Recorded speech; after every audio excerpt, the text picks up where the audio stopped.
As you know, Guatemala has claimed Belize for more than 2 centuries.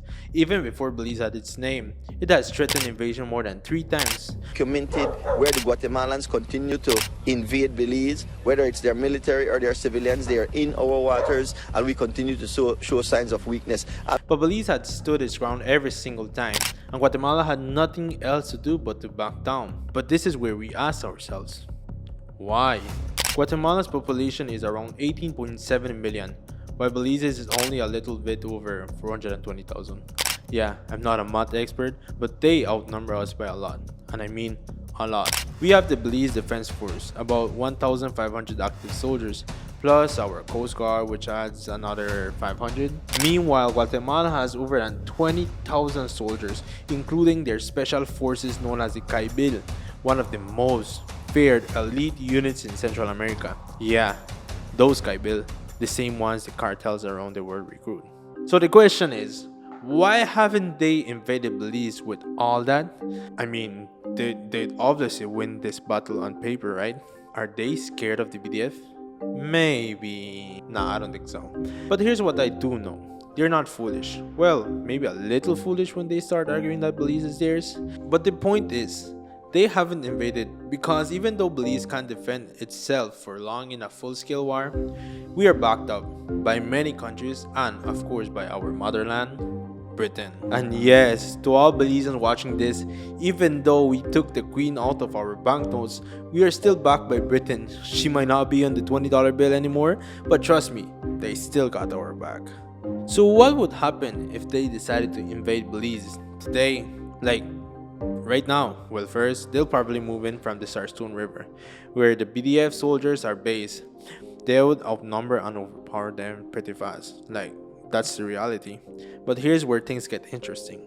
The moment that happens, Belize would go full red alert. Sirens, emergency broadcasts, phone alerts, and the entire world would know about it. Within hours, our government would contact the OAS and CARICOM and the United Nations. You'd see diplomats on every TV channel faster than you can say, Belize, what are you going on? And guess who would pop up next?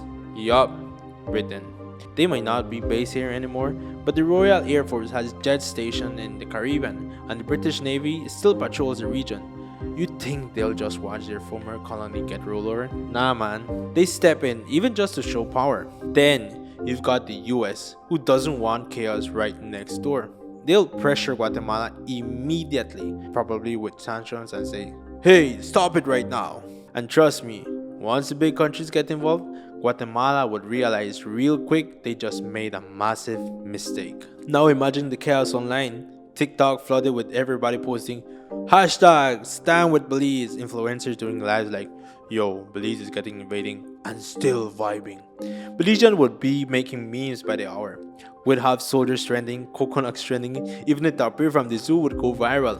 And behind this humor, there'll be something deeper. Unity.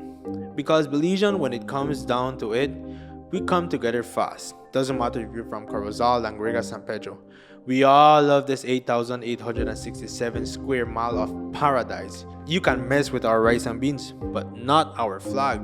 So let's say the pressure keeps mounting. The UN calls an emergency session. CARICOM countries start flying their flags next to ours.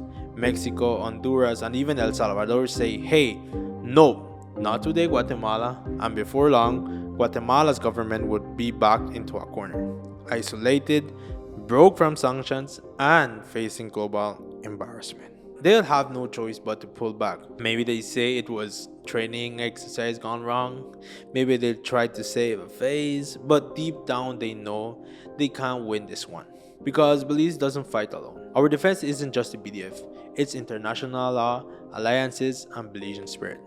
That you cannot conquer. And look, we joke around, but the truth is serious.